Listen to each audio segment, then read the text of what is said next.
Most of my business life as a kid growing up was just kind of that mom and pop family business, chaotic craziness.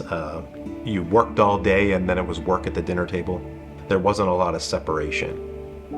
In 2012, mom was diagnosed out of nowhere with stage 4 pancreas cancer, and the wheels just came off the business.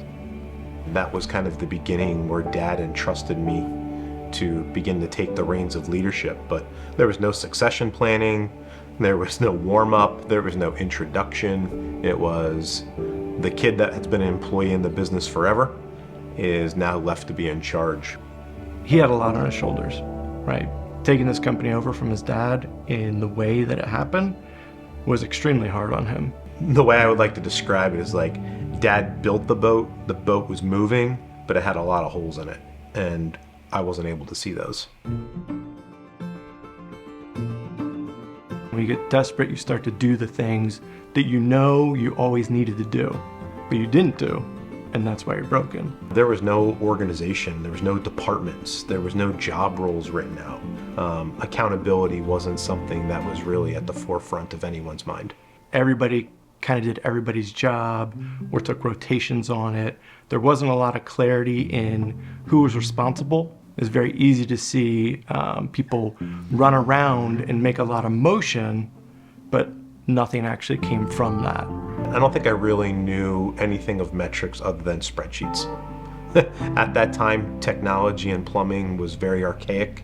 Often metrics, KPIs, systems are the thing that everybody wants to push away because they just want to get their product out. They just want to get that done. When we first brought metrics and systems into the business, it was like a foreign concept. The first thing we did is we took just a box application and we got everybody in that. So there's some level of clarity.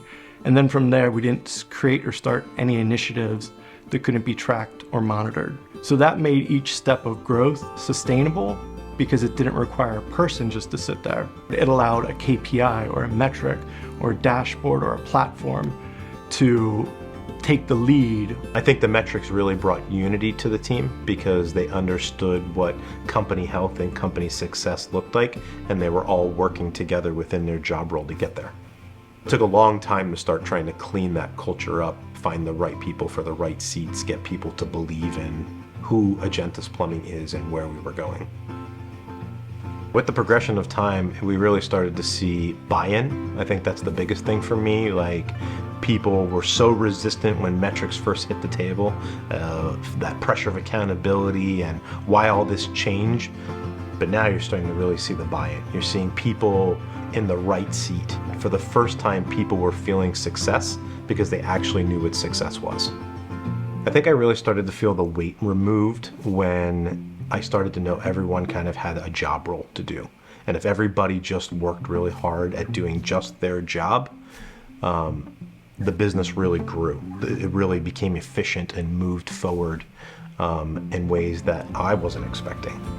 Where the company is now, it's successful, right, in business terms.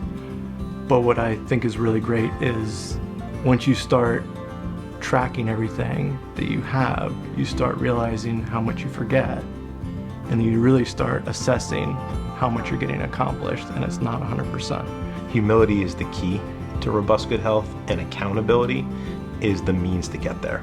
And those are two things we don't like. We don't like to be humbled, and we definitely don't like to be held accountable to things.